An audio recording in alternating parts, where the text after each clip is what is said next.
studs, it's the pop culture stud coming at you like Cleopatra.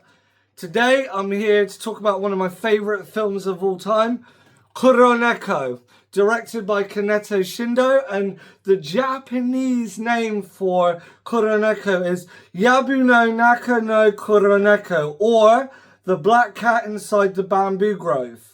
It's a yokai film, a subgenre of J-horror or Japanese horror.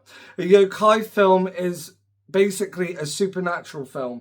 Anything supernatural like ghosts, etc., that's a yokai.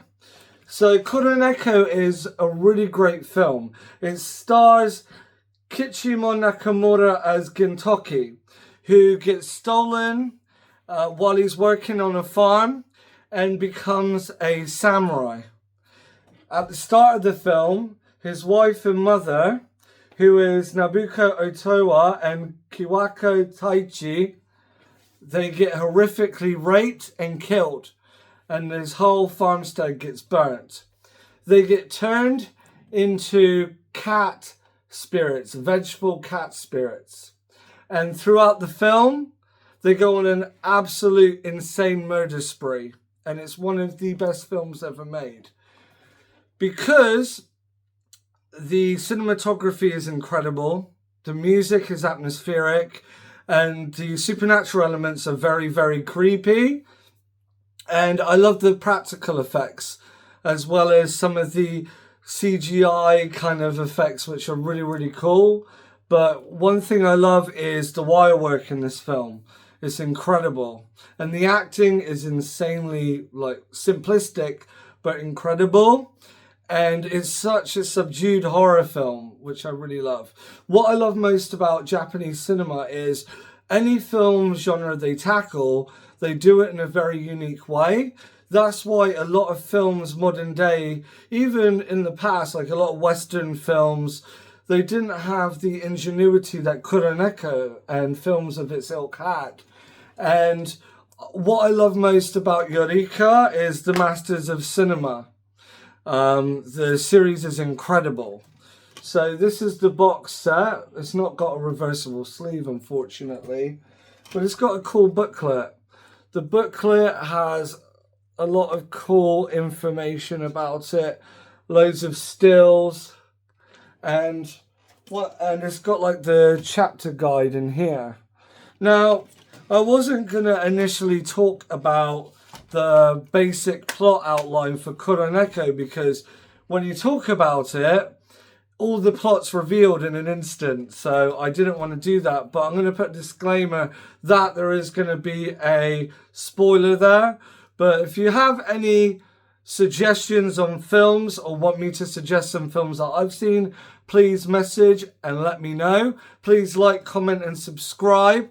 I'm going to end this film review by saying, without you guys, I wouldn't do this. I'm more confident now, more happy. I used to have a YouTube channel previously, but this is something I really, really adore, which is cinema, but Japanese cinema in general. I adore this Japanese corner. Like I said before, I'm going to review a lot of stuff, give my thoughts on stuff. But one thing I will say, Japanese cinema is in my heart. One of the earliest Japanese films that I saw was Gojira or Godzilla. And I also saw like a sneaky Ultraman VHS, and I didn't even know what it was. It was all in Japanese, but I didn't know that it was Ultraman. And I also saw a lot of other Japanese films and series growing up, like Zatoichi or Zatoshi or Ichi-san. He was, like his film, should I say, I was introduced to his character when I went into one of my local DVD or Blu-ray shops, and it had the Zatoshi DVDs on the bargain bin for 50 pence. If you're American, it's about $1.75. I don't know. If you're around the world, I don't know your currency conversion, but it got me into Japanese cinema. Shintaro Katsu and his Ichi character made me fall in love even more with cinema. And like they say, once you love something, like my cousin says, shall I say, let me emphasize, you go down that rabbit hole. Once you go down that rabbit hole, you start to dig and dig and dig and dig and dig. And when you dig in, you start swinging harder and you buy more Blu-rays, more DVDs.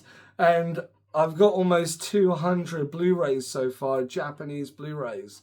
But I also like old American and old British films as well as films from all around the world. So yeah, thank you guys, and watch again. Yeah, baby!